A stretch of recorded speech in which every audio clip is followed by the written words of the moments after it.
Nasionalisme terkikis pragmatisme bernegara, patriotisme tergerus kebutuhan ekonomi, dan nation interest ditenggelamkan oleh globalis cabal. Trump itu jelek-jelek begitu membangkitkan nasionalisme, membangkitkan deglobalisasi, dan patriotisme di banyak negara, termasuk Amerika tentunya, dan juga kaum Sontoloyo, sahabat Bosman. Idenya Trump menyadarkan bahwa kekayaan nasional itu sangat berharga nilainya, jangan dihambur-hamburkan ke asing. Lalu, pemerintah saat ini menerbitkan sebuah undang-undang sapu jagat yang niatnya baik tentunya. Namun menurut ilmu saya yang cetek ini, Omnibus Law tumbuh baik harus dengan kondisi tertentu atau di lahan tertentu. Harus ada prerequisite atau persyaratan yang harus dipenuhi untuk tumbuhnya Omnibus Law dengan baik, terutama produk yang akan menghasilkan hard currency. Kita paham niatnya, Omnibus Law adalah meningkatkan ekonomi Indonesia dengan meningkatkan investasi asing mudah masuk di Indonesia dengan FDI. Salah satunya, kita saat ini diharapkan menyelesaikan ribetnya banyak peraturan di daerah dan juga di peraturan pusat. Dan yang paling cepat adalah semuanya dipusatkan ke pusat sehingga daerah jadi simpel. Yang kita terus pertanyakan bukan Omnibus Law-nya, tetapi platform berpikir untuk membuat undang-undang tersebut semuanya kebanyakan pebisnis papan atas yang masuk komunitas 3% top pengusaha nasional yang melihat makro bisnis usahanya oke, namun tidak cara pandang bela negara atau bernegara. Sungguh, di dalam bernegara itu bukan melihat negara seperti perusahaan berbasis balance sheet, neraca, untung rugi. Negara itu ada unsur rakyat, ada unsur wilayah, ada aset untuk anak cucu cicit kita. Harus aman selama 1000 tahun ke depan. Rasanya kalau lihat undang-undang Minerba dan undang-undang Cipta Kerja, bisa-bisa cucu kita bisa bertanya, emangnya Indonesia punya nikel ya Eyang? Emangnya dulu Indonesia penghasil batu bara ya? Bisa musnah itu harta nenek moyang dan pejuang kemerdekaan yang berjuang mengusir penjajah kalau begini tata kelolanya. Dan sekali lagi, kita berikan kacamata lain agar bisa jadi acuan bernegaranya. Kita harus paham apa bedanya antara membangun dengan kemajuan atau memajukan bangsa dan negara. Masih bingung dengan pertanyaan tadi? Begini, Indonesia saat ini terlihat banyak membangun infrastruktur misalnya, membuat undang-undang Cipta Kerja misalnya, dan itu bisa dikatakan membangun. Namun, jangan sahabat bilang bahwa membangun itu bisa memajukan Indonesia. Belum tentu. Ya, Sontoloyo kamu, itu pasti ada di benak banyak sahabat saat ini. Bukankah tujuan membangun infrastruktur dan undang-undang Cipta Kerja adalah untuk kemajuan ekonomi?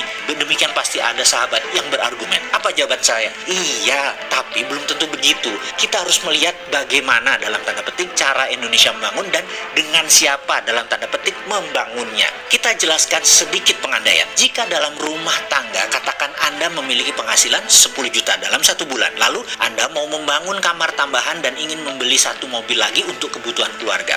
Anda menggunakan kartu kredit atau meminjam ke bank. Intinya Anda memakai uang orang lain di dalam membangun. Apa yang kamu lakukan dengan pendapatan tetap tadi yang 10 juta tadi? Anda tahu sekali bahwa uang bulanan tadi hanya bisa untuk membayar cicilan. Pokoknya tidak bisa. Pokoknya harus dari bisnis yang jalan. Dan Anda berharap kamar tadi Anda akan sewakan atau Anda akan koskan dan mobil tadi diusahakan ke GrabCar atau GoCar untuk menjadi bisnis online transportation. Bagus bukan rencananya? Perfect ya? Tapi bisnis bukan matematis. Apa yang terjadi kalau tidak ada yang menyewa kamar tersebut sebagai kos-kosan? Apa yang terjadi kalau setoran transport online tidak mencapai target? Pasti dari penghasilan yang 10 juta tadi dibayarkan bunganya saja, namun pokoknya tidak terbayarkan. Kita terus bergantung harapan bahwa kos-kosan akan terisi dan transportasi online akan meningkat hasilnya. Anda benar membangun, tapi belum tentu membuat maju perekonomian di rumah tangga. Faham? Dalam kondisi sulit mencari modal di tanah air, maka menggunakan dana pihak luar adalah solusinya. Itu menjadi landasan pemikiran Omnibus Law. Sekali lagi, tidak salah, tapi harus hati-hati. Bisnis tidak matematis. Fakta lain kita dapati, dalam beberapa tahun terakhir, angka pertumbuhan kredit turun begitu tajam di Indonesia. Ini membuat sulit bisnis berkembang cepat.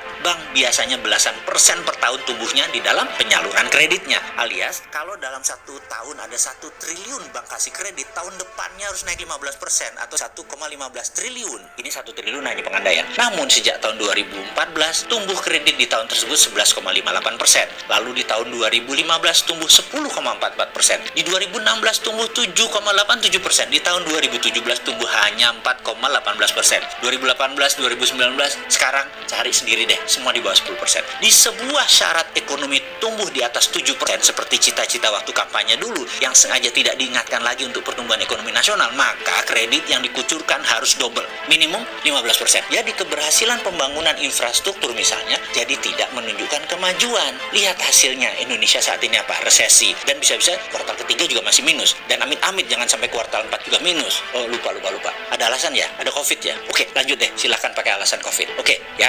Benar banyak keberhasilan membangun namun belum menunjukkan kemajuan. Jadi solusinya bagaimana? Dengan Omnibus Law. Oke, kayaknya menurut saya ada yang perlu ditambahkan untuk mendatangkan FDI atau Foreign Direct Investment. Bukan hanya pakai Omnibus Law, tapi pakai geopolitik. Ingat kata-kata Julius Caesar, berpihaklah kepada yang berpengalaman dan yang punya kemungkinan menang. Jangan buru-buru mengambil tindakan di dalam geopolitik dunia. Terus diawasi, terus dipepet, dan terus bunglon. Karena tujuan kita membangun bangsa dan negara, bukan? Bukan hanya sekedar membangun. Kalau sekedar membangun, berang-berang juga bisa bangun dam penahan air, tapi tidak memajukan spesies berang-berang.